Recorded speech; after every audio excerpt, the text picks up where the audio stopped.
John Wick behind that line of children as they walk by, you would be able to just disappear into them. Yeah. So Casey, let me run you down on something you may not have known before this show starts. Yeah, yeah. What you got? Um, I'm not particularly good at hiding because What? unless there's a tank of some sort or a house in front of me, I'm pretty easy to spot. I mean, I'm pretty sure you could hide behind, I don't know, a redwood.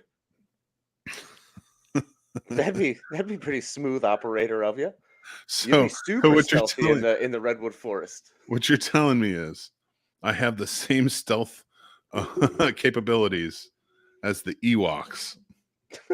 Well, I was gonna go more like Sasquatch. Well, And I don't. I've taken pictures with you. Sometimes you're blurry. I am. That's only because I run. So It's so fast I'm because you're so constantly stealthy and not in runny. focus. You're so stealthy, trying to escape all of your hunters. Yeah, Yeah, I get it. my all 18 inches of each of my feet miss every stick in the woods every time. Oh, absolutely. There's never crunching. It's amazing how Not you're one. able to move among the leaves as if nothing more than a rustle. They let you go sometimes. Let's get this show started. Woo!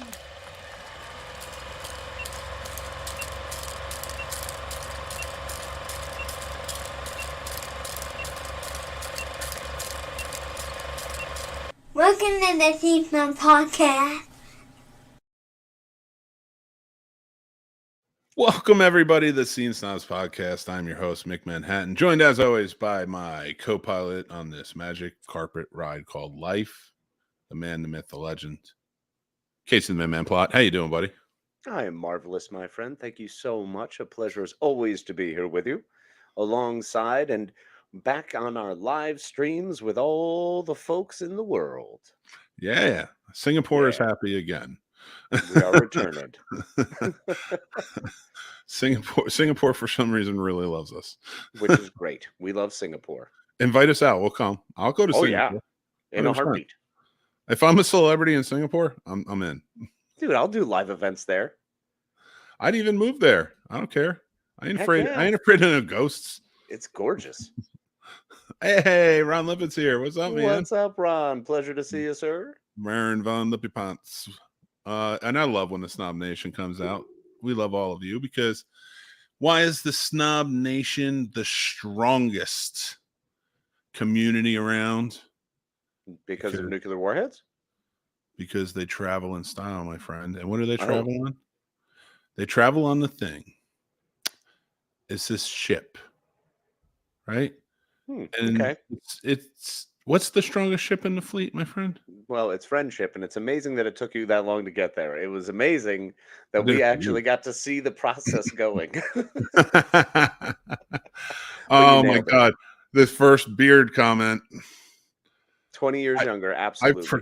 I forgot I shaved it until he just reminded me. You just have me up right now. There's only like half of your screen is being covered. Oh man, I should have done that. I should have I done don't like know why. that slash lighting across the eyes you saw in horror movies in the 30s. Yes. I don't know why. You look amazing. So I, don't let anyone say otherwise, even yourself. my giant chud face. What a secret. Been to Singapore. It's pretty amazing. Hot and clean. I'm I love in. that. I It's all love the it. things, Ron. Let's go. If anybody's listening in Singapore or watching, first of all, subscribe. Yeah, please. Rate, review, follow, whatever you're at. And then make us celebrities and we'll move to Singapore. Love it. I'll go. I'll go to Singapore. Let's do this thing. Hell yeah. KG Mario. Hey, what's up? Changed my name recently. What's up, guys? What's that, buddy? What's up, buddy? And we got holy cow, 20 years younger. Everybody, man, you're on top of it. Also, So take that off that means. hat. I want to see So your that head. means. So Yes, how old I are you shaved my now? head too. Yes. Head and beard and head. Beard Yeah, and you head. look like a solid 28. It's amazing. I wish I looked like I did when I was a lot like thinner, like compact me. Like it's just like everything was just like different. And that's 28. I was still like 2 years before that, 2 years before that when I was a firefighter. Buddy, who you telling? Like, I haven't ballooned out over here. My God, it's terrible. I hate you. I hate you What? so much. Yeah, I've lost shut up. all my definition. Now it's just things. Put there. The Put noodles. it back on. Put it back on. Listen, my potato face will only stay potato face for a little bit longer. It will grow back. Yeah, seriously, y'all. This is upsetting me already because this has been what, maybe 22 hours? No, I did a Something Saturday like morning. that. Oh, wow. Yeah.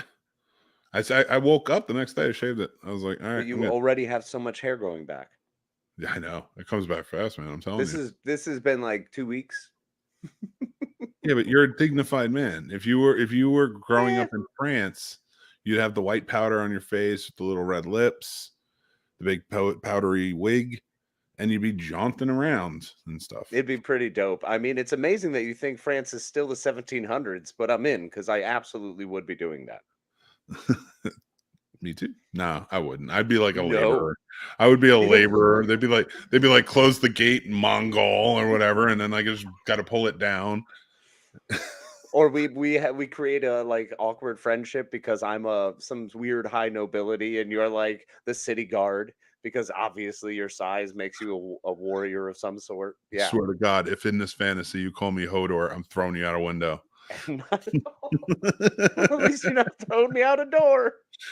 I'll roll 20 on that one any day of the week. That's what we should do. We should have our own Dungeons and Dragons, but it's Scene Snob style. And it's like a Candyland version of it where we just go off and make stuff up as we go. You and I are the DMs. We invite people to play and we just go with it. There's merit there. And just the absurdity is we have no rules yet. Yeah. So like we can do whatever we want at any moment. Once we make up a rule, it's officially canon and it's a rule forever. Yes, 100%. Oh my God, we got to get some people in on this. Oh my God, what do we call it? Absurd and Dragons? Close. I don't think we're allowed to have an and. I'm so glad I'm saying this in a recording. Yeah, seriously. I'm going to forget it after the show. You'll wake up tomorrow and be like, what was that stupid idea you had about Dungeons and Dragons? And I'll be like, whoa. This is not a stupid idea. I know we're going to wake up and want to do this tomorrow. Oh, then absolutely. People are going to want to play it. I'm telling you. All right, Ron says, you've heard the English nation, the French nation. Well, then that's the imagination. I love it. Hello. The imagination lives right on friendship. And you, wow, everything coming back to friendship. Really strong on that boat thing, huh? Yeah, I feel really bad. Do you need to get near some water, buddy? Do you feel like you need to be around an ocean? Like, are you missing the beach? Why do I feel like that was like a Free Willy reference? Wow. Not everything is a knock on you, my brother. You're the one talking about boats. You're going on and on about ships. Release the Kraken back over there. I just felt like you. Yeah, maybe that's what it is. Maybe it's actually the call of Jersey. It's a combination. When you get really grumpy and talk about ships, you just need to go to Jersey Shore.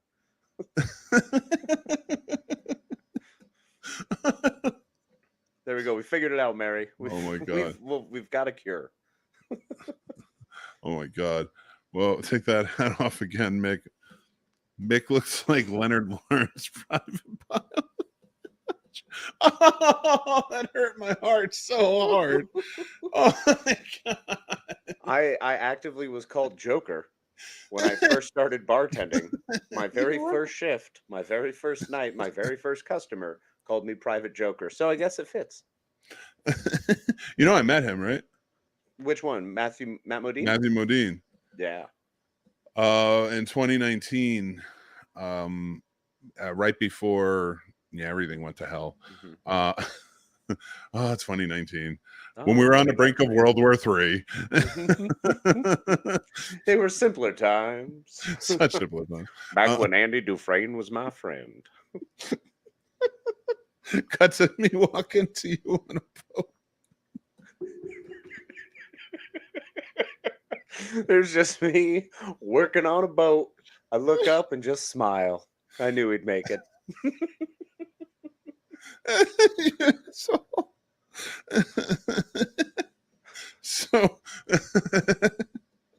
I forgot what I was saying. Whatever. Let's go. You were going somewhere back in 2019 when you met Matthew Modine. Yes, I met Matthew Modine.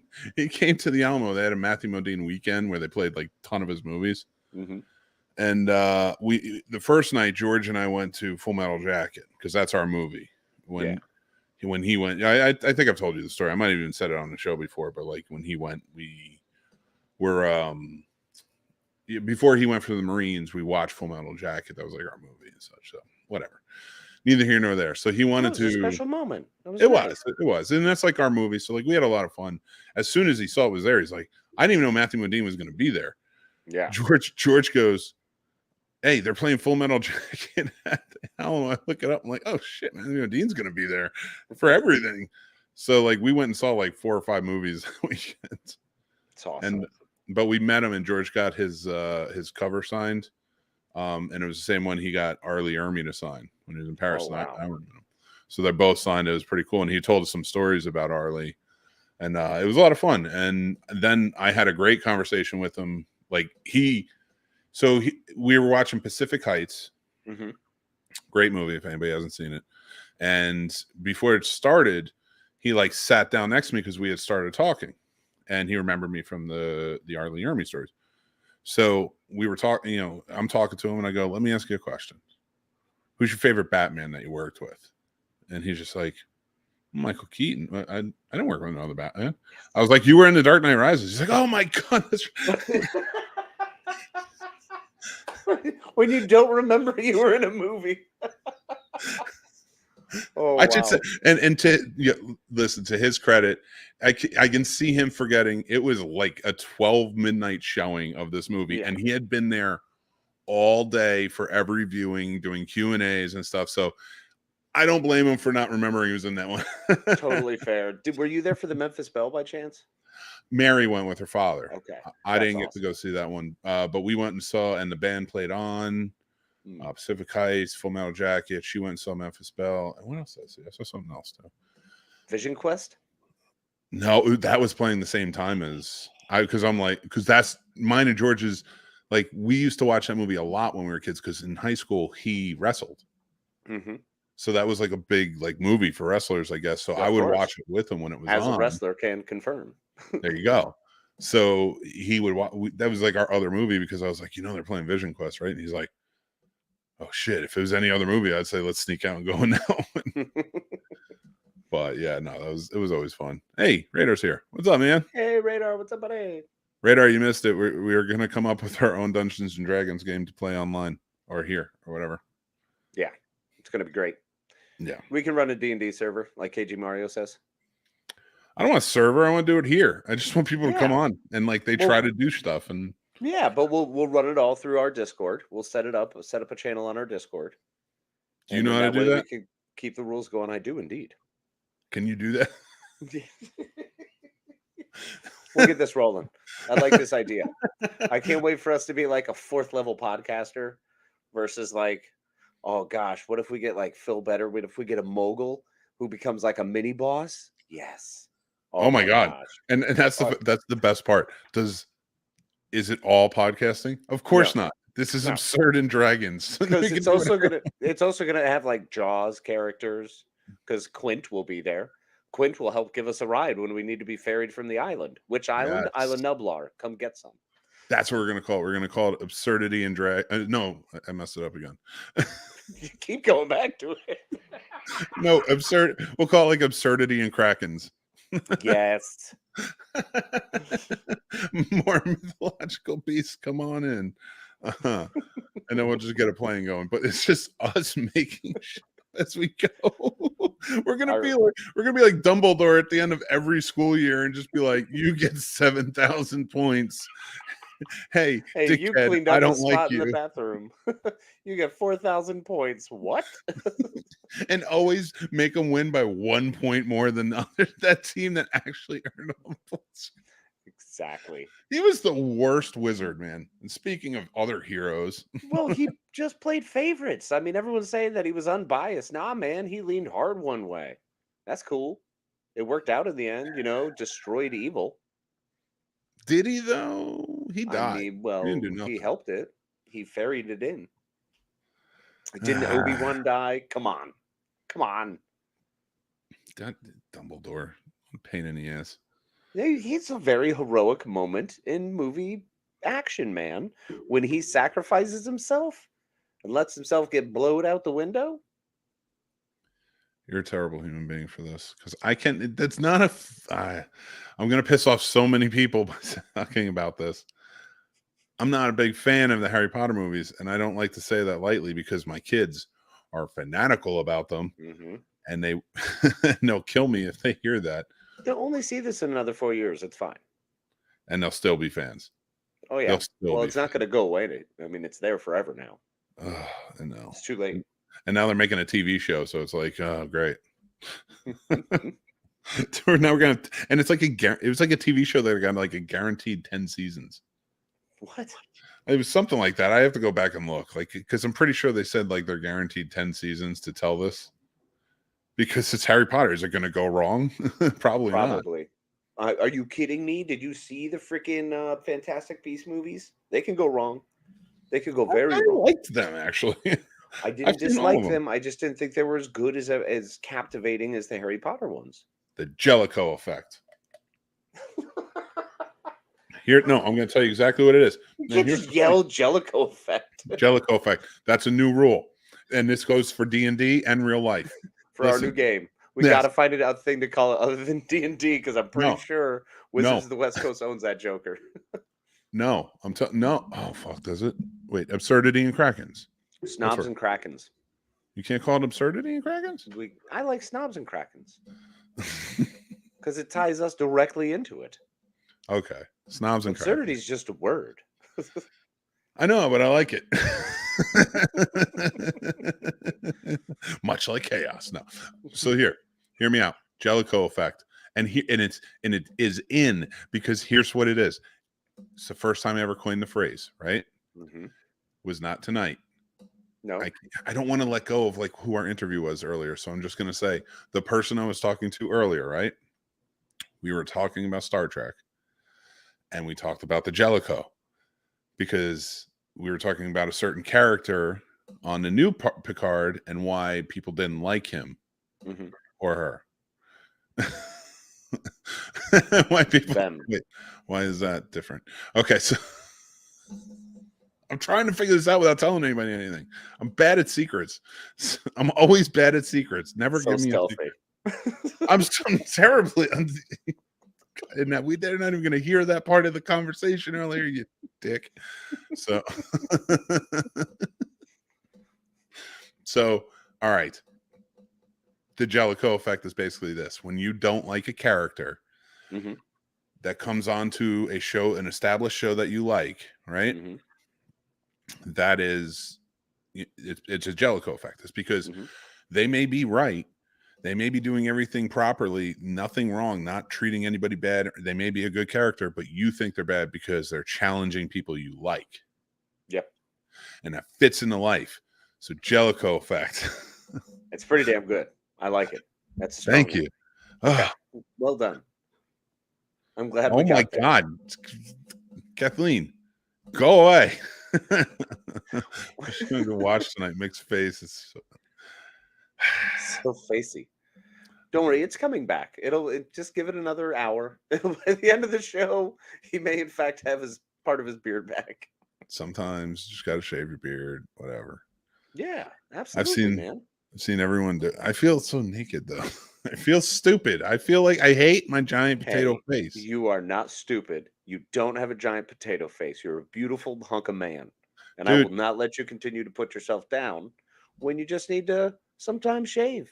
Yes, definitely. You are able to do a lot more when you have your facial hair because you can do so much with it. And you do so much with it. But don't be down on yourself when you don't have it. That's all right, buddy. You're still you. It's 2-1. Kathleen thinks I'm ugly too. So.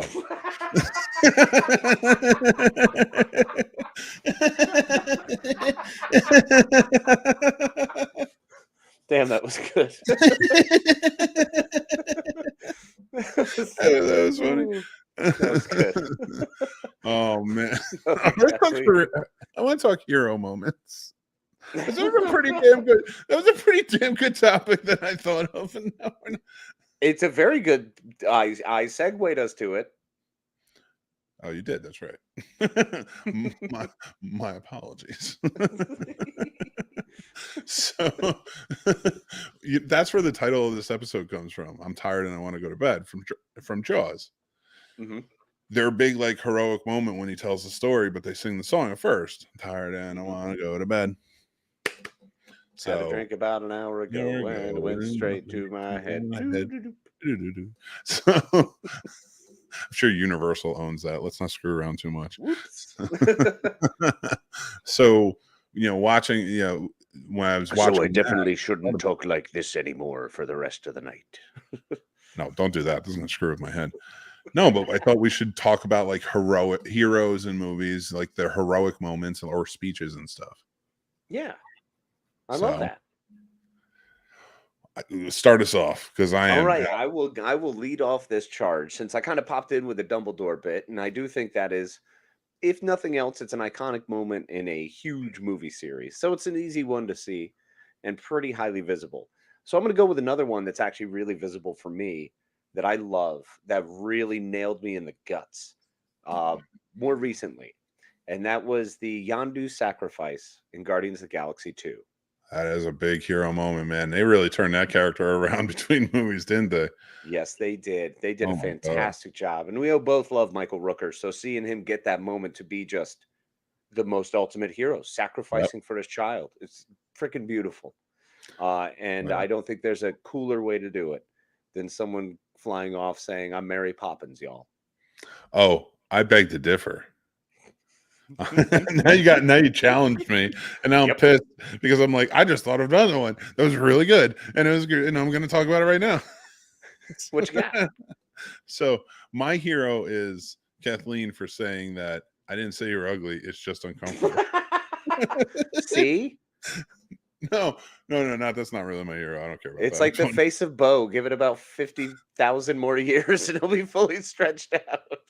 I'm from the doctor, whatever. It sounded like, I love Bo, but whatever. Nailed it. So we get down to my hero, who I think made the ultimate sacrifice in a more perfect way than Yondu did. And this wasn't a challenge thing, but I'm kind of going that route. You are. I'm charging ahead. I'm going at what you said, and I'm like, I'm going to bust it open. Oh, Lord. So mine is Independence Day. The president, Bill Pullman, can't think of his name at the moment, his sacrifice. Or no, his big speech that leads to Randy Quaid's sacrifice. Mm-hmm. That was a beautiful moment. Yeah. Beautiful. Yeah, taking ID4 the whole way through, that is beautiful. That was a fantastic. I mean, I still turn on Bill Pullman's presidential speech from Independence Day 4 every July 4th. Yeah. Because I don't care who you are, it's inspiring as all get out.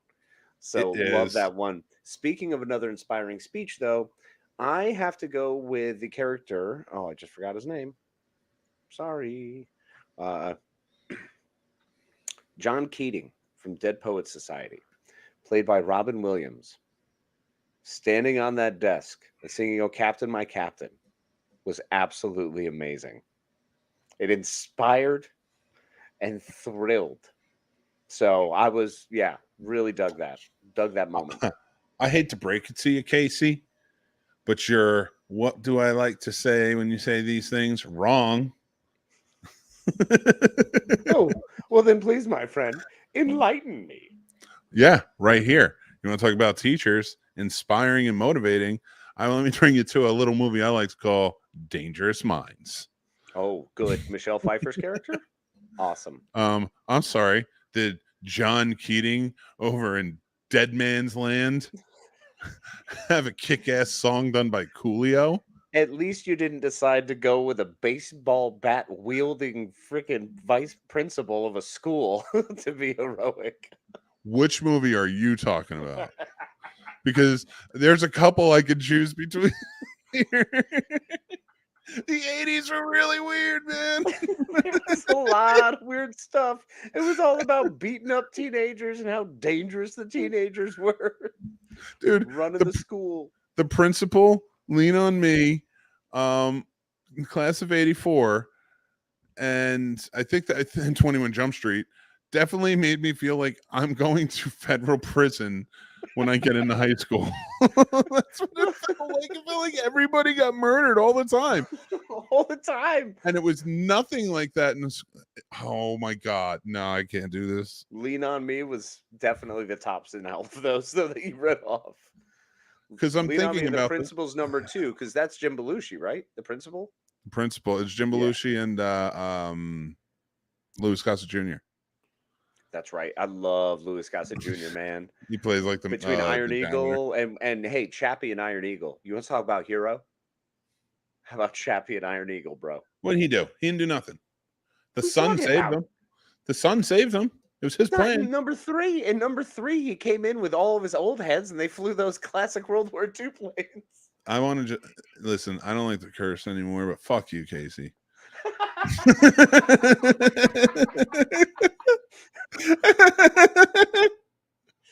was amazing. All right.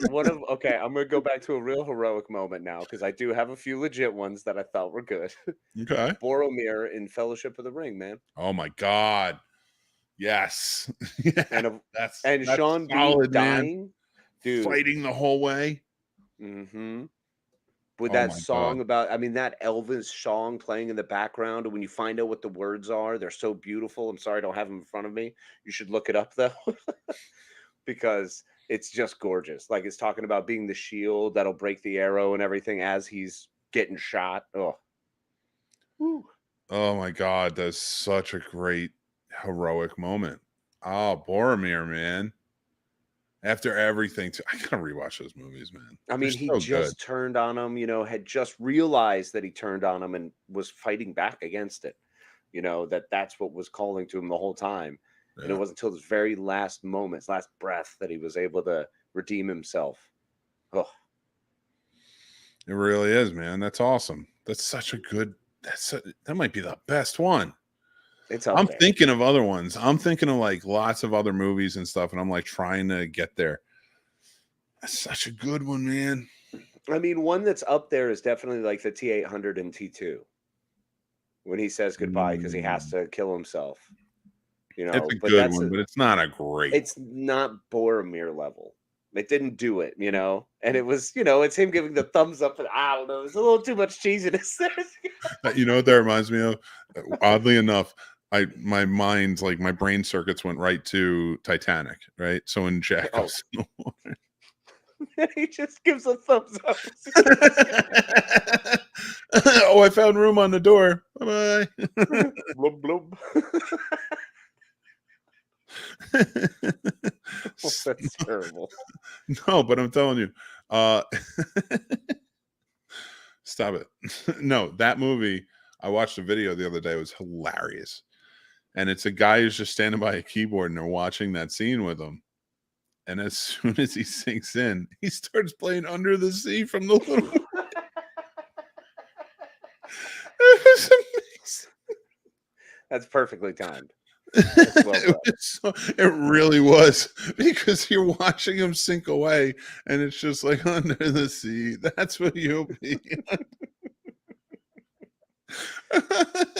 I have a few other moments. Like, I wanted to pull up Ash being a hero from The Evil Dead. The problem is he goes to the same cabin twice and does the same thing. Well, no, he never leaves the cabin. Oh, in the second movie when he comes back?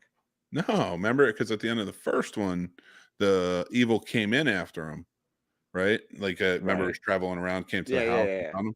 And then the second movie, after they tell like the recap, opens with him being chased by it. He's still in the same cabin. It's still the same time. But then doesn't he come back with another group of people in a TV show?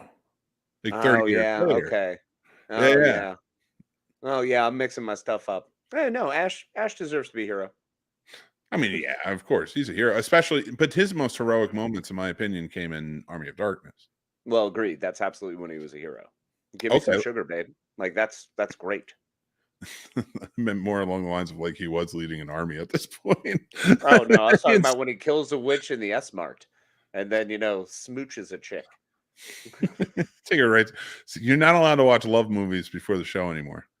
Well, I was watching dating shows. I should not watch dating shows before I jump on here because I'm at a point where it's like, who else was a hero?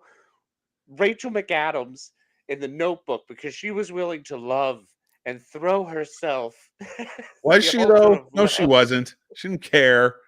Yes, She she broke did. up. She left. Whatever. She No, made a I don't want to hear it. sacrifice she went to the dude and broke up with him. All right. She went to James Marsden's character, looked him dead in the face, and was like, I love you, but I can't be with you.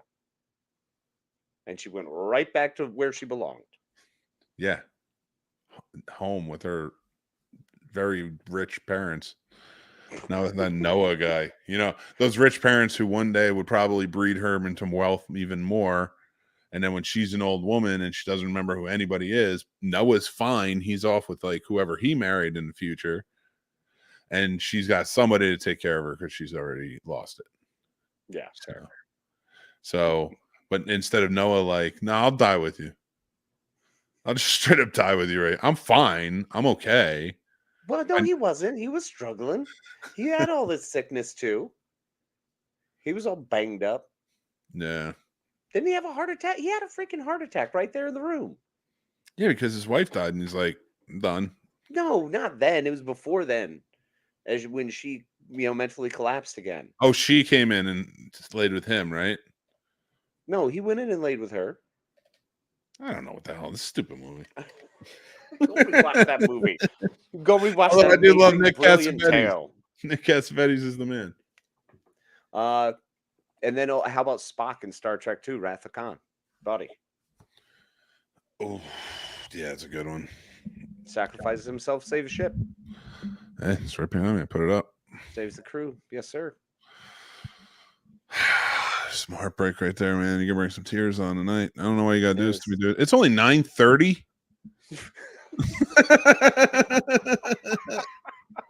I love you, but I feel like we've been talking for like 3 hours. Oh wow.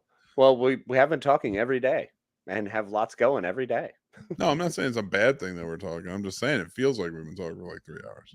So are we going to mention more of the MCU? Because there's two big ones that I feel like I don't want to mention the MCU. No, I want real hero moments. I want small soldiers type hero moments. Like Frank Black in Bloodsport? Frank Dew was his name. Oh, sorry. Oh my God. I love the end scene when he walks in on his buddy and he's just like, anytime, anywhere. Yeah. I'll be there. I'm just like, it's the craziest scene because he gives him his bandana back. Have you ever heard the meowing in that movie? No. Are you kidding me? I mean, I listen. Most of the time I watched that movie was on TNT. Like most of my viewings of that movie. It's baked in to. It's baked into the. Why did they need to lay an audio track of meowing? I don't know, but I'm gonna find it. I'm gonna find it and I'm gonna play it for you. Just give me a sec. Hold on.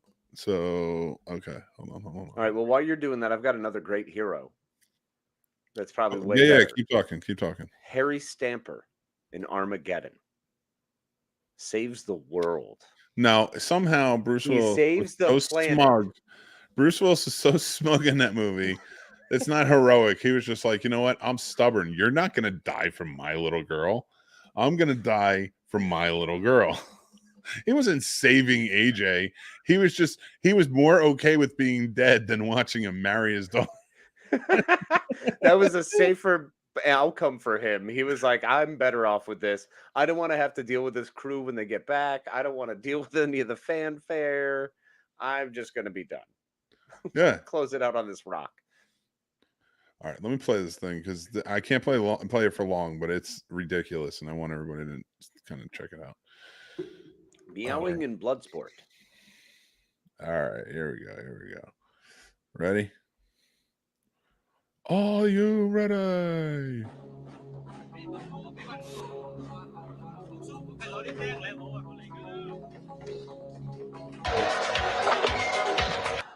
Watch this, Frankie. I'm going to show you how it's done, buddy. What?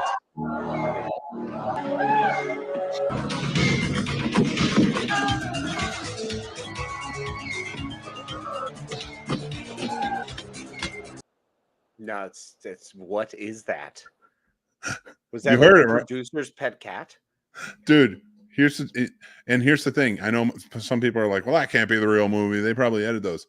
No, because here's how this occurred. Now, I've seen Bloodsport many times when I was younger. And I've seen it a few times as an adult, as a grown adult man. Maybe more than times. maybe in a dozen area, but whatever. There's a lot of, I forgot how much adult time I've had compared to kid time. So anyway, getting back to it, I was watching this after a certain law was brought into place, the right to get high, maybe here in Virginia, and I may have been partaking in something, I don't know. And then I watched Bloodsport on Amazon. They had it on. Okay. I couldn't unhear the cat. It was there, and it's there throughout the entirety of the movie when the tempo goes up. Wow. It is always there in the music, and it's baked into the music. And I'm telling you, if anybody doubts this, you need to watch that movie over and over again. So you just got everyone to rewatch Bloodsport. That's what You're happened welcome, here. Jean-Claude Van Damme. Guys, come on the show. Go watch Legionnaire. Watch a good one. Or Lionheart. What? Those are way better than Bloodsport. How dare you? Sonny Chiba's in Bloodsport. Yeah, but you jerk. It's not Legionnaire. You're right. It's not Legionnaire. That's the good thing. Legionnaire's terrible. Legionnaire is not terrible. Movie. You take it back. You take it back right now. Wait, you gonna say what? What's better than Legionnaire? Universal Soldier? Yeah. No, what? By a lot.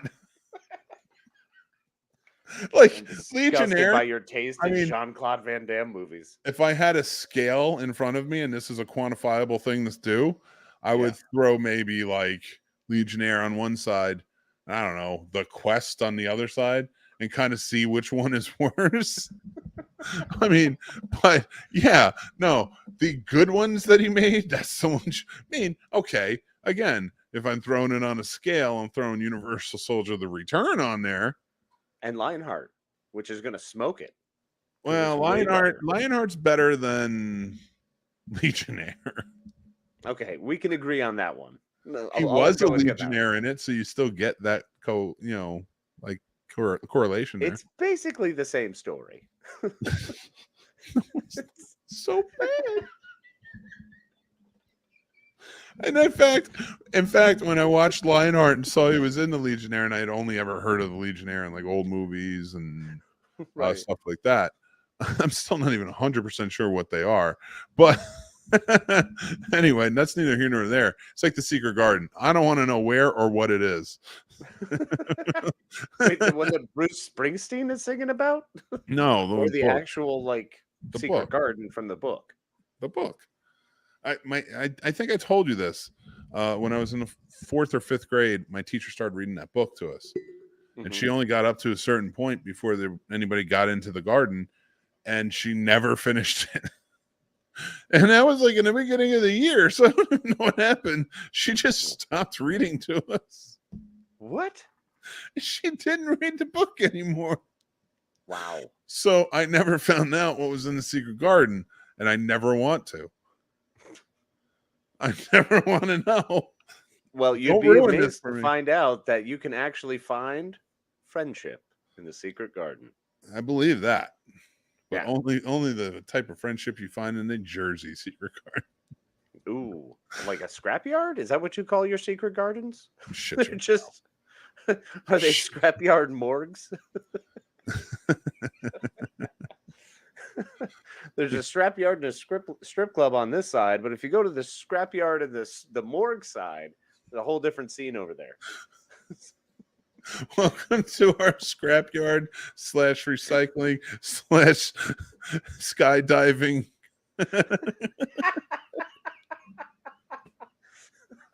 Welcome to New Jersey. Welcome to Jersey. How far are we? You're just in Trenton. You've only just begun. Don't go to Trenton. Hey, One of the worst. I had in-law family in Trenton. Oofed. I'm sorry about that. Yeah, one of our uncles. Wow. Yikes. Oh my God. Man. So Great times. not a hero. Not a hero. How about Steve Trevor in Wonder Woman? He was a human. Oh, what did he do again? He like flew a plane into. He went all Captain America on it. So the one that just said Captain America. But because we were avoiding. I thought we were Marvel avoiding all of them. heroes. Well, no, but Steve Because then Trevor's a Superman dude. wins every Well, time. no, but it's in Wonder Woman, and he's a human in the superhero movie. All right, fair. I'll That's do the it. only reason he gets any, credence at all. Dave Gregory, that's a good choice. I picked that earlier. We were talking about that. Yeah, he did. Yep. Hi, Dave. How are you, And buddy? Radar, thank you for the Evil Dead clarification. I always apprate it. Oh, there I are need to parallels rewatch to that show. realities confirmed by the show. Okay. Oh, it's lame. I don't like it. I like it as a continuation. How do we feel about Father Karras in The Exorcist? Was he heroic? No, he's doing Or it. was he clumsy? No. We're not giving. I'm not getting. No. Not the actor, just the character. I'm not doing it. I'm not giving any heroic credit to any priest. I'm sorry, it's not happening. I don't care. Fair enough. And my war with the church goes on. Continue on. Oh, dude. Nada from They Live. One of John Carpenter's most brilliant heroic characters is Roddy Piper as Nada with his sacrifice at the end. I don't know if I saw that. What? Which one was it? They Live? What's that? What movie is that? But the one with the glasses, where when you see the glasses, you see all of the aliens and Obey and like all of that. Like the Last Starfighter? No, like the one where then they have a massive fight out like that where they smash themselves. He and I can't remember. Keith David are throwing each other all over the parking lot into cars and everything like that. You're gonna make me come over there and make you sit down and watch this movie immediately. You do not know They Live? Who directed it? Oh my god, John Carpenter. What are you talking about, dude? What are you saying right now? They Live What? with Roddy Piper. I'm trying to think. I knew there was like a Roddy Piper movie where he was fighting like dead soldiers or something like that. Like it was based on a Mortal Kombat, I thought. No, talking about aliens. They Live. What? You seriously have no thought of what this movie is? I'm sorry, man. I have no idea. Wow. Okay. That's amazing. Gotcha, I feel like they got you, motherfucker. I feel like they got to you. That's what I happened. got to you. I knew it. They got to you. I'm like, this isn't real. You can't even. Love What are that you movie. doing? That was for the other day when you were like, "No, I'm going to mess with them," and then like you confused my head with your witchy warlock ways, and then it just went downhill from there. Fair enough. Are we calling Jack and Titanic a hero? No. What did he do? He saved her. He didn't do anything. He found her a door. He found her a door. He was there was plenty of crap floating around. I don't want to hear it. He was the first Hodor? Is that what we're saying? No. Touche. Dude, I'm so pissed at that movie. Titanic, man, that was the worst. I can't talk about it. I'm not get mad. That movie pisses me off. There's no like clear hero. There's no clear, like you're just following. There's nothing to it. it's again, it's not as bad as the Sound of Music is, but it's pretty dull. That's fair. I can see that. Like there's no like, okay, you have a story. You're on the Titanic. You can make this a Titanic sized movie, and I'm following DiCaprio and Winslet around everywhere while Billy Zane gets mad. Like it's just stupid. It's a dull movie. And then I'm supposed to like care that everyone's dying in the water. Well, it's all right. Look, man, why don't we hop off that and get to maybe a brighter one, like Guido Orefice in Life is Beautiful. He was pretty heroic. I'm not doing this, Casey. What? He was very heroic. It was beautiful. And yes, he died. He just say, why? Why is your dick? I knew you would get me back somehow. And you went right to the Holocaust? Yeah. You're an ass. He had a beautiful moment with his son. Oh my to care God. with him through this horrible moment. That's heroic as all get out. That's the real kind of heroes. All right? No, but you're throwing that stuff in my face and it's making me sad. Okay. Here's one that's better than. No. What about Boo from Monsters, Inc.? She overcomes her fears and has to beat up the monster to save Sully. That's true. Yep. That was a beautiful moment. That was a beautiful pretty moment. heroic. Yes. Showing that heroes come in all shapes and sizes. Overcoming your fear is what makes you do a this. true hero. I know what you're doing. Showing your courage. I hate you. What? No, I'll give you. You want a hero? You want the best hero of all time? What you got? Mr. Rogers. Oh, like from the standpoint of who he was? Yeah. He was on TV, so he's the same character, and suppose he was the same in real life. So there's our hero of the century. And right up there with LeVar Burton. Oh, I would definitely put him as vice president in this scenario. Yeah, 1000%. Bob Ross is the undersecretary there. You know what's messed up? You're really going to enjoy this interview.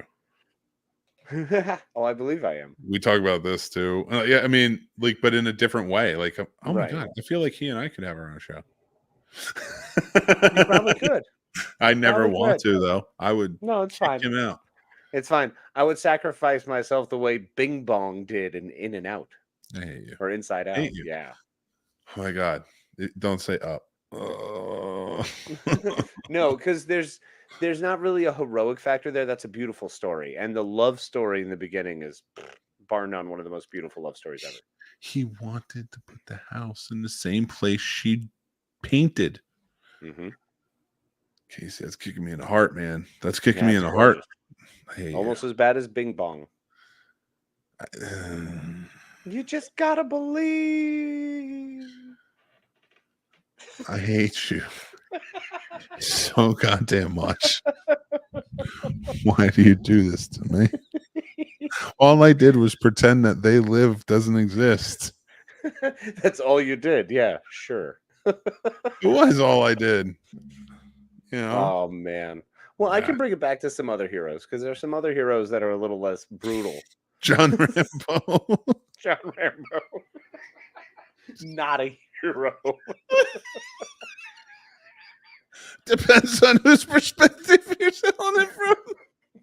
That's terrible.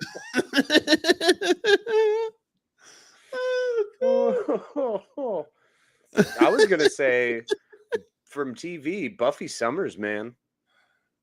I swear to God, if you go to season 5, Casey, I can't handle much more of this. Well, because she dies. She literally sacrifices herself for her family and friends to ensure that it's sealed off forever. And because they go meddling around, they crack open the same evil that she helped get rid of in that moment when she finally was able to find peace. I hate you, dude. And we find out not only that happened, but they brought her back from heaven. That she was done, man. She was cashed in. She had satisfied and categorically corrected and done all the things she had to do. Why are you doing this to me? I should never picked heroes. I should never done it. Why? Because I said that you watched a stupid. No, I said The Notebook was stupid. That's why you're doing this to me, isn't it? It's not even that they live thing. It's the stupid. It's that, isn't it? It's because I said the No. Notebook was stupid. We went heroes, and now I'm not going to stop because now I've realized that this is a beautiful scratch to itch. Oh, it feels no, good. stop Oh, it torturing. feels so nice. Oh, so delightful. Like when you can't get that spot in your back and you just, yeah. Radar, I beg to differ here. The best goddamn movie fight in history. What? They Live? I mean, have you not seen The Raid? Thank you. Ong Bak. I mean, there's some seriously good fighting movies out there. Hey, you know who else I think is a decent hero too? Oh, Kathleen sees it. Take her to the moon for me. You know. Who? It's Bing Bong. I was just out of it. I know. What's I up? came flooding back in. What's up, Dale? Hi, No, Dale. not any Tom Hanks movie. I'm not Sleepless giving in him. Seattle. He's a hero. No, he's not. He receives the love. He's the Yeah. protagonist. He's not a hero. Yeah. We're really okay. Now it goes political. No, it doesn't. But seriously, we really need to dumb down we need to stop dumbing down the term hero. Okay, not everybody can be a goddamn hero. Not Everyone's everybody. a hero in their own right. No, you can be the hero of your own story. Fine. Everyone's a hero in their But own way. Okay, fine. But society in a whole has to stop picking heroes like this. I don't know. Captain Hammer made it pretty clear. That's who you go with to prove me wrong. You couldn't even say him for the hero thing, and that's who you go. Fuck.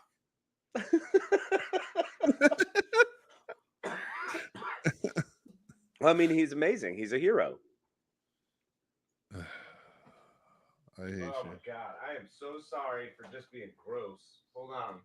It's all right. I just hate your choices in life about heroes. You're torturing me. I legit thought you just said I hate your choices in life. I did. I did. That's what I said. Okay. I said I hate your choices in life, and then I put an ellipsis on it, and then I said in heroes. Okay, nice. Because I was gonna go with Sam Beckett next, but clearly I don't know what I'm talking about. That one does make me sad though. Well, it shouldn't make you sad. I picture him in a good place. That's true. What about I don't know, the 10th Doctor? He had to go. It's his time. It was his time. Same with Matt Smith. It was just his time. Yeah. The Raggedy Man. Time to walk away after saving Christmas. It's fine. I'm okay with that. You know who I don't understand how, like, because there's an amalgamation of lists I've been digging through. I don't get how Fontaine's a hero. Who? Fontaine. The hell's Fontaine? From Les Mis. Les Miserables. The one who's the thief who was getting... They were chasing around?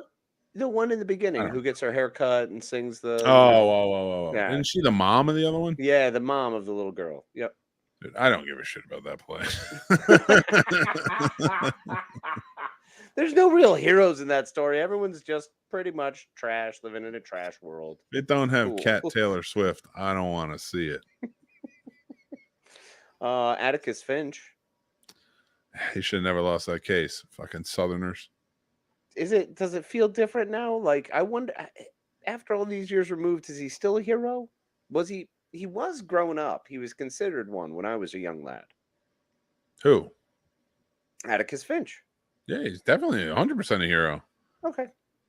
Yeah, he may have lost the case, but he stood up. He dealt with it with integrity, and he stood up for the man who had nobody else on his side. Yep, that's strong. I like that. Oh my God, I can go on for days. I can write a dissertation about this. I fucking love Atticus Finch. There's so many layers to that fucking book that people don't understand. And oh my God, the beautiful way Gregory Peck just traversed through that role through the entire movie, and like who he had to be at every moment as a father, as a lawyer, as a townsman, a citizen of that town. Oh my God. That's like the integrity I aspire to. I know I'm an asshole, but that's the integrity I aspire to. Like, I don't lie, and I'm not like I'm an asshole, but I'm not a dick. Mm-hmm. Stop looking at sad characters, you dickhead. I know what you're doing. I see it in your eyes. I see you reading. You're trying to What? screw with me. No, me? Yeah, who you got? Just tell me now. Come on. Word to God. Was it really beautiful when Nemo helped save Dory? Nah, that's not. No, that one hurts. That one hurts a little bit. I don't like that one. I don't like this feeling. I don't like this feeling. I don't like it. I Nah. don't want to be feeling this. Why am I still feeling this? Call Father Karras. Something's taking over. Oh my gosh. Ridiculous. Well, I mean, there's also Top Gun. Maverick's a hero. No, he's not. What? No, he's not. Maverick? Maverick is a great pilot, an excellent after pilot, but he is not the hero of that story. after being responsible for killing his best friend, saying That is not his fault. just because he was proven innocent of I told you no fault. I told you who the villain of that story was. Hollywood? Kelly McGillis. She was the real villain of that story. She did everything wrong. She slept with the student, shared secrets. They were very problematic at the workplace with their toxic relationship that shouldn't have been happening. And it caused Maverick to not be like focused enough in the school. And Goose died as a result of that non-focus that she put in his head, which she's a teacher and she should know better. That's fair. It's very fair. The Winchesters, I see Radar's got that up there. Sam and Dean Winchester. Sam and Dean. Love Definitely it. heroic. The kids from It. Yeah, they were pretty heroic. Wilson from Castaway was here. It's true. And David says he went to school with Tony Peck. That's awesome. Oh, that's awesome. That's very cool. And he went to school with Kelly McGillis.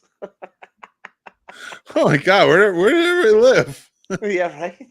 Where's this wonderful celebrity village? I want to go see. They can't tell you. We haven't made it yet. No, I'll never be invited. Can't afford to live there. Until I'm a celebrity, I'll never be invited. New York is a good answer. Yeah, fair. Yeah, New York. Though just all of New York. It's just the whole thing. All right. I can be your hero, baby. I can take away your pain. Just by fixing something, maybe? Yeah, in fact, I've got a pretty good fix for you, buddy. So we've been on a roll here recently, and I really got stuck on Nemesis the other night. You and I started a discussion about it because it's one you don't like a whole lot. Yeah. Understandably so. There are some holes in it, and now it has been stuck in my mind like a weevil. So that was a short conversation. So I need you to now fully, and with all of your power, McManhattan, can you fix Star Trek Nemesis? Yes, 100%. Give it a go. Because it already has like the foundation that is so solid. There's nothing you have to improve. It's literally everything else is literally just building up off that foundation, which for some reason they didn't do, and they made that foundation do things that it doesn't normally do in any of this franchise whatsoever. But whatever. You have the characters. You got the Enterprise. What more do we need? And what less do we need? What we needed in this movie was, first of all, stop trying to be Star Wars with the action. Tone it down. Have more of the dialogue-driven, let's solve the problems situation. I don't mind the man of action stuff. I'm a Kirk guy, so I don't mind it. But you have to focus on what drives this crew. Like, how do they fix things? They've never been the type to fix things by blowing something up. You know, not saying they haven't blown things up, but that's I not mean, how they solved it. blowy uppy has been effective, but not all the time. Yes, generally there's another way. Yeah, well, that's the thing. But like, whereas most people would be like, ah, shit, let's just blow it up, and then just hit the button. They were always the ones to let's think about this. That's the last thing, and if that has to come to it, we'll figure out the best way to do it. You know, something like that. Which, interestingly, this season of Picard did bring up. But Yeah, what happens when he gets all blowy uppy? They just wind up shooting themselves. exactly. Yep.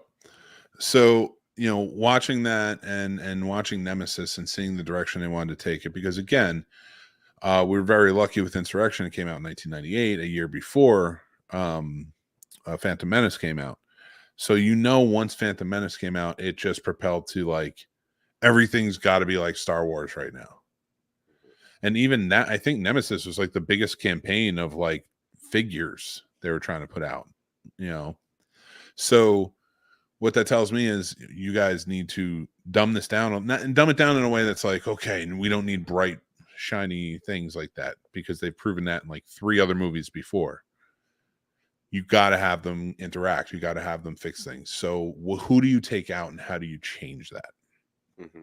First of all, they shouldn't have sidelined anybody who was important to the original cast, like Guinan, who just smiles in the movie. Wesley is there, even though he clearly left. He was gone. So maybe as the watcher, he came back, but you don't sideline him with nothing to say, even to his own mother. Yeah. Then sideline Bev and just like kind of relegate her to go down to sick bay. That's never been what the point of this was. And then, you know, so like stop sidelining all these characters and also stop the weird connection that was being forced between Data and Picard. Not that they didn't have a connection, not that they weren't friends and they didn't care for each other, but they were trying to play this up so that way it could sell the end. Like that ending could still work. But you don't have to have that relationship to build up. I don't know why this writer stepped in and was like, all right, let me change the complete dynamic, you know? And like clearly, you said, no one understands after 7 seasons and 3 other movies who these characters are. Yeah. Yeah. And also, I don't mind these remans. And even if you want to do a Picard, you know, clone sort of situation, like fine. But it's just so much the dune buggy scene, all this stuff. Like it's just so much action, and putting Picard and Data at the center of all of this, I think, was just wrong, because the A story and the B story were literally the same exact story, and they're just mirroring each other, and it just doesn't work. It's just a setup to have another Data there down the line, so you can kill this Data, which makes no. So whatever, it makes no sense, but fine. Because Picard, but Picard would have never just been like, I don't want to put you in danger and I'm going to go. It would be, let's solve this. Let's figure this out. How do we do this? How do we go about this? And then try and figure it out before he's just like, all right, I'm going to grab a gun and shut down the transporters. I'm going over there and I'm just going to die.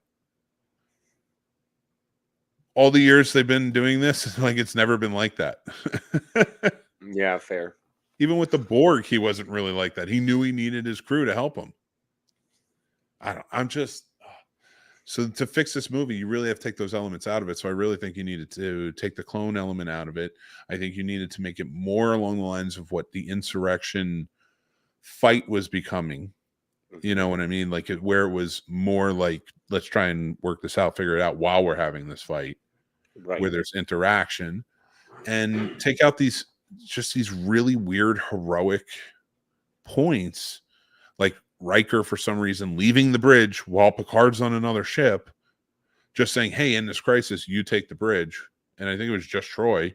It's just like, you take the bridge. I'm going to go fight this guy.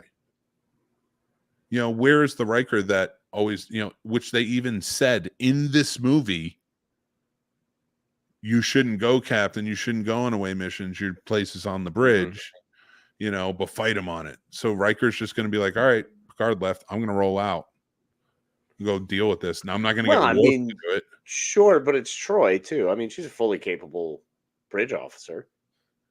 She's great. Yes, and I'm not putting Troy down, but I'm saying that's a lot of pressure considering you are in command and you don't need to leave when you have security officers everywhere. Yeah, that's fair. You know, like this is Who like are the real also thing. just getting like torn apart. All right, I calm mean, the down. Riemann soldiers are a bit more strong, and your ship has been You know pretty what? You're beat trying to tear up. this down on me. You're still mad about that stupid notebook comment. I'm telling you right now, the only way to fix this is you take the clone out. You can have the Riemanns, but it makes no sense. It would have been a lot. I like how it opened up the door towards the Romulan and human connection. Working together. Yeah, it was kind of the Yeah. push that they needed for after Spock's reunification efforts to Yeah. then have this be the thing because they've wiped out all the old council. So it's only going to be the new folks, and the Riemanns have beaten them up pretty bad. So it was a good way to open that door. I do say there, it's a good vehicle for that. And we get Commander Denatra. She was Yeah. awesome. No, listen, you have some really cool elements to it, like, but it's really just the popcorn bullshit that needs to get taken out of that for it to work. It really is. You take the clone out, you take the, you can still keep the Riemanns, but change their plot up a little bit. Like, all right, maybe we're not trying to take out Starfleet. Maybe we're trying to get one of their ships. Something, whatever it is, or maybe they're trying to take out Vulcan and not Vulcan, Romulan. And we're stepping in to kind of deal with it as well, because we're in the area or whatever it is. we'll think of something, okay? But what I'm saying for this purpose is to say, get rid of all that unknown like action to it. You can have the B storyline, so you can still kill Data off, and you have lore there. Fine, you can keep that because that wouldn't take away from the rest of the crew doing their thing, because Data would still come in and out. Right. Which he did, but Picard was taken too far as well, and it really was a weird mirror thing that they had going on there, and it just didn't work in this movie. So you take that out of Picard, and I wouldn't make Picard the center of it. I know he was the biggest name, especially with X-Men and stuff like that, but he can still be the central figurehead, but like maybe it's not. It's something has to do with the ship or something that he is, trying to save or something like that, but don't make him the main focus. Like they need Picard for his blood because that's how they're going to get him fixed or whatever. It took too much away from the story, in my opinion, and the rest of the crew. That's fair. So what do you think? My friend, I think with a few modifications, little tweaks there, and maybe a few more expounding on what will we insert here, there's a very good chance that you fixed it. Okay, so we get a semi on that. Like it's kind of yeah. You're like half-assed. You gotta. Yeah, it's good. I mean, look, I could say probably would have been a little bit better than what actually came out. You know what? Let me get another rewatch in of it. Get pissed off again, and then long down the line, bring Nemesis back, and I think I can get a pass. Fair enough. It's always better when you're freshly heated up in the moment. So. Yeah, I think that's a safe bet. But you know what, guys? For those of you listening and who didn't get to see my dumb bearded face, go follow us on social media because that's where you'll probably end up seeing it. We thank you guys for joining in. We thank our patrons who support us and help us keep the lights on. You guys are getting 2 new episodes of Warp Factor Fiction coming to you very soon in the next couple of weeks.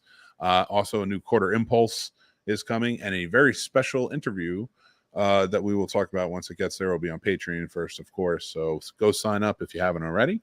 I want to thank my good buddy here, Casey, for screwing with me the entire time. But I love you for it. I will never let it go when there's an opening. I'm a shark, buddy. When I You smell are. blood in the water, that's why when people are like, "You're so nice," I'm like, "No, I'm not. Not really." No, you're not. You're a jerk. You're a jerkhead. Guys, we got a new design up over on our snobsmerch.com store, and that is, do you even trek, bro? What, bro? Yep. Get in a shirt, on a mug, or anything else. It's a lot of fun. We got some other new designs coming out very soon, so keep an eye out for those. And again, guys, we love and appreciate all the support. Please rate, review us wherever you're listening, or please give us a subscribe or a like here on YouTube. It goes a long way. But until next time, I'm going to let my good buddy Casey take it away. But thank you guys for listening. Thank you, as always, my wonderful, fantastic friend. It's an absolute pleasure. It's a joy every Tuesday that we're able to do this together. And hopefully, everyone listening out there, we thank you so much for listening. That maybe we brought you a little joy, maybe made a little fun, made you added an hour to your day that made you chuckle, maybe even pee yourself a little bit. Whatever it was, we hope you always remember to keep on checking out, keep on hanging out with us. Be kind to yourself, be kind to each other, and be well. All right. Take care, everybody.